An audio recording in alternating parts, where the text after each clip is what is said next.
If we can extend the life cycle of an asset and allow it to operate extensively, and then if we can manage the processes, the control system processes around these operations better, I think the throughput is unlimited in a big way.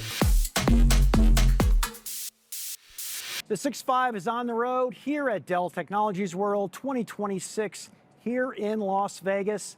The big theme here is about making agentic AI real anywhere, including on-prem. That was my biggest takeaway, at least, Daniel. Yeah, there was a lot. I mean, it was a great keynote, and I think there was a lot about bringing AI to life, and I think there was a lot about bringing the real world and AI together, meaning industrial businesses, pharmaceutical, health sciences. You know, a lot of us technologists, we spend a lot of time playing with the toys and in our little labs, but seeing it brought to the real world and then seeing it being done at a scale that enterprises can operate and realize benefits. I think that was the big theme that Michael and the team had at this year's Dell Technologies World. Yeah, for sure. Great customer walk-ons. Eli Lilly was great to see. We saw Samsung and NVIDIA. But we saw Honeywell, which you and I know very well. Our firms have researched what they're doing on the industrial side forever. And let's talk about how AI is transforming those industrial operations in real life. And person on the stage, Suresh from Honeywell. Great to see you. It's great that we go all the way from you walking off stage and maybe getting some water and a break to be great to see you. And also, Sam, great to see you as well. Great to be here, as always. Great to be here. Yeah, it was great. And it was such an opportune moment for Michael to start to, I think at the end, it was the part that really stuck with me was when him and Jensen basically came to that conclusion that we're really just getting started. Yeah. You know, it's been 3 years. We've been talking, and it's like, Sam, you and I shared a meal at one point, and we were talking about how far things have come, and it's probably been 2 years since that. Yeah. And it has come so much farther. It's laughable. What we were talking about was really cool then, 2 years ago, compared to what we can do now. It is absolutely wild. So Suresh, I want to start out with you. I mean, you talked a lot about the company's evolution, traditional industrial controls company. That's kind of what people know. I have a thermostat from Honeywell, and you guys do so much more than that across automation. What has sort of been the driver of that, innovation across the company, and how are you guys sort of helping your customers, deliver and realize operational intelligence across all these different industrial and commercial environments? Dan, joined Honeywell 31 years ago, and my major was computer science and neural net. Look, the industry took 31. Yeah. So you were studying AI before it was AI.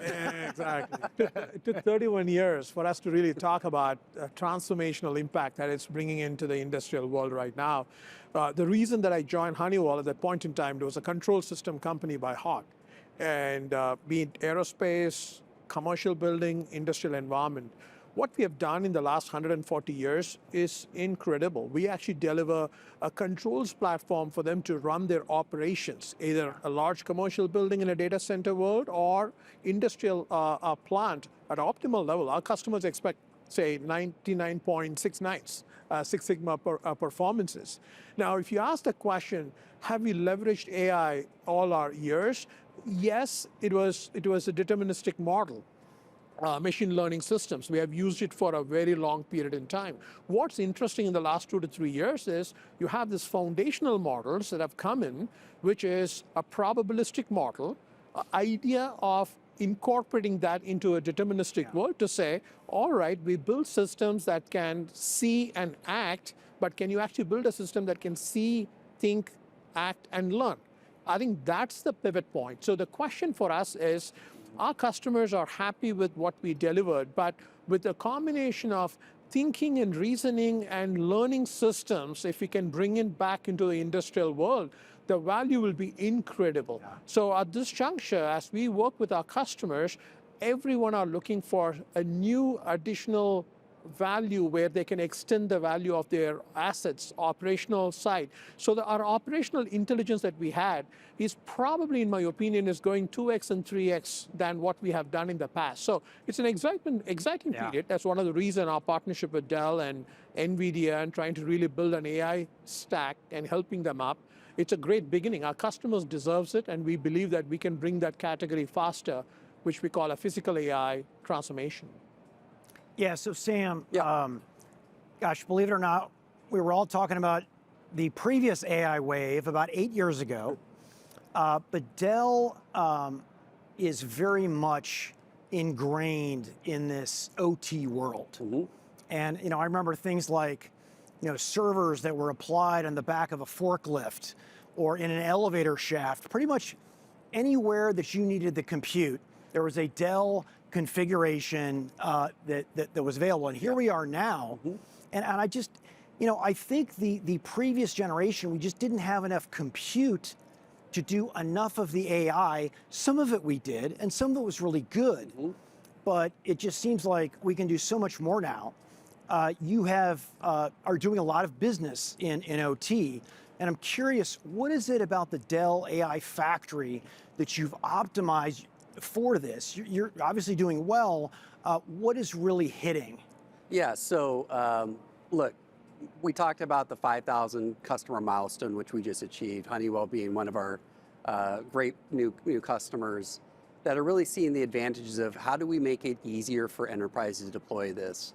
I would say if you look back to just a few years ago when AI really started to come on, it was the Wild West. Everybody was getting started.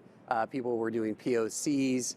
We've now kind of hit an inflection point where we're going out of that like early discovery phase and into scale. And I think that's the key word for us is how do we take those early learnings as a partner to our customers and say, okay, this is how you take those great ideas and scale it across an organization. That's when the AI Factory comes in, because organizations are looking for that easier button. I'm not saying easy button because that doesn't exist. It's never going to find it. It's not possible. But we can absolutely take the best practices and playbooks that we're building with companies like Honeywell and others to say this is how you scale an organization with AI. And I think the really interesting dynamic that you're starting to see play out is the answer was always AI in the cloud, SaaS cloud. And now you're seeing the shift to more of a hybrid AI movement. It's going much faster than the cloud to hybrid cloud movement we saw over the last decade. Now we're firmly in this spot where organizations are trying to figure out where do I run the AI. Some of it's going to be best run in the cloud. Some of it's going to be run in hybrid. Some of it's going to be run in the data center. Some of it's going to be run at the edge, at the device level. So the sophistication that's now required to do AI at scale is where I think Dell can really come in and help organizations scale and make it repeatable, secure, deliver the performance, and give you that governance that you're hoping for. Or just having it operationally aligned, regardless of where it sits, it has a tremendous amount of value. I see for sure. Yeah, it's sort of a metaphoric harness. Yeah, and then it becomes a real harness. So Suresh, you were mentioning from the stage, you talked a little bit about in your last answer about Forge. I remember, learning about Forge, and I think that was one of the big inflections of Honeywell was when you announced this, kind of this intelligence platform at the edge, the industrial IoT intelligence. Share for everybody out there a little bit about what Forge is in particular, and then sort of how is this being used to deliver real-time intelligence, operational outcomes, across customer environments today? Let me frame it up in two ways. I call it as there was a version 1 of our story, a chapter 1 of Forge. For the first 10 years, it was yet another IoT stack.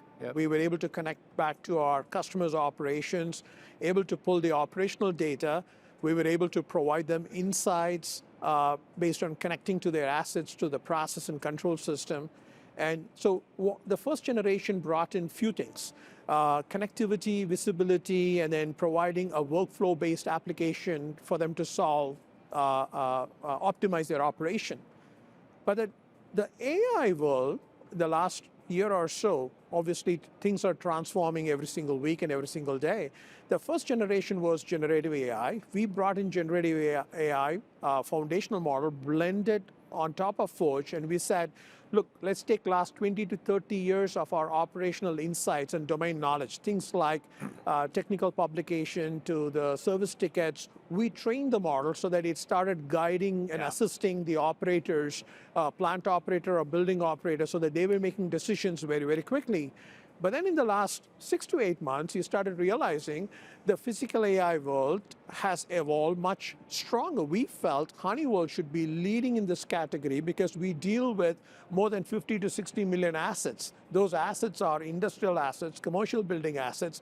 If we know, our fundamentals are simple. If we can extend the life cycle of an asset and allow it to operate extensively, and then if you can manage the processes, the control system processes around these operations better, I think the throughput is unlimited in a big way. So physical AI was our focus. Then we actually said it requires you to really go back and contextualize your assets and processes, and you need to have a technology. That's how we forged a partnership with Dell and NVIDIA and Google. We said we need the both frontier models, and we need to start to train the model using ontology and knowledge graph. So I think we are moving into this next chapter where we are training AI with the knowledge of an industry and knowledge of a commercial building, which is phenomenal in my opinion. Yeah, so Suresh, on stage today was you outlined your deployment strategy, basically, bringing the AI to the data, which makes a lot of sense. Michael talked about that in our interview with him previously. But I want to get back to, you have a lot of options out there, a lot of vendors you can go to. Why did you partner with Dell for their AI factory? I'm not going to say as opposed to others, but how did you make that step from scaling AI in this centralized infrastructure to deploying it out to the edge? This morning it was quite interesting. As you really watched, they actually talked about scale of infrastructure from a miniaturized a compute device for physical AI world, which is if you really Jensen launched last year, DGX Spark, to a high-end server category. I think for us, what's important was you got to have a partner who brings this compute, secured and is scalable across wide range.